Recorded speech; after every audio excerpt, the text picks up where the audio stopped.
സത്യം പറഞ്ഞാൽ വരുമ്പോൾ ഇല്ലായിരുന്നു. പിന്നെ ക്ലാസ് കഴിഞ്ഞ് ആഫ്റ്റർ മോക്ക് ഇൻ്റർവ്യൂ സെക്ഷനൊക്കെ കിട്ടിയപ്പോഴാണ് ഒരു കോൺഫിഡൻ്റ് ആയത്. മോക്ക് ഇൻ്റർവ്യൂ സെക്ഷനായിരുന്നു എനിക്ക് ഭയങ്കരമായിട്ട് ഹെൽപ്പ് ചെയ്തത്. ഒരു ഇൻ്റർവ്യൂവിന് വേണ്ട എല്ലാം മോക്ക് ഇൻ്റർവ്യൂവിലൂടെ കിട്ടിയിട്ടുണ്ടായിരുന്നു. ഞാൻ 1 ഇയർ PG ഡിപ്ലോമ ആണ് എടുത്തിട്ടുണ്ടായിരുന്നത്. അപ്പോൾ കോഴ്സ് കഴിഞ്ഞിട്ട് ഇപ്പോൾ 1 മന്ത് ആയി. അപ്പോൾ തന്നെ എനിക്ക് പ്ലേസ്മെൻറ്റ് കിട്ടിയിരുന്നു. ഇൻറ്റേൺഷിപ്പ് ടേണിൽ പ്ലേസ്മെൻറ്റാണ്. അപ്പോൾ ഈ വീക്ക് തന്നെ ജോയിൻ ചെയ്യണം. അപ്പോൾ ഇവിടെ നിന്നായിരുന്നു ഭയങ്കര അതിനുള്ള ഹെൽപ്ഫുൾ എല്ലാം കിട്ടിയത്. പ്രത്യേകിച്ച് പ്ലേസ്മെൻറ്റ് മാം എല്ലാം ഭയങ്കരമായിട്ട് എന്നെ ഹെൽപ്പ് ചെയ്തിരുന്നു. അതായത് BA ഹിസ്റ്ററി ആയിരുന്നു ഞാൻ കഴിഞ്ഞത്.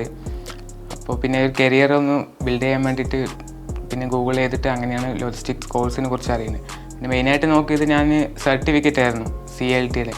അപ്പോൾ റിലയൻറ്റ് പ്രൊവൈഡ് ചെയ്യുന്നത് CLT സർട്ടിഫിക്കറ്റ് ആയിരുന്നു. അപ്പോൾ ചൂസ് ചെയ്തു.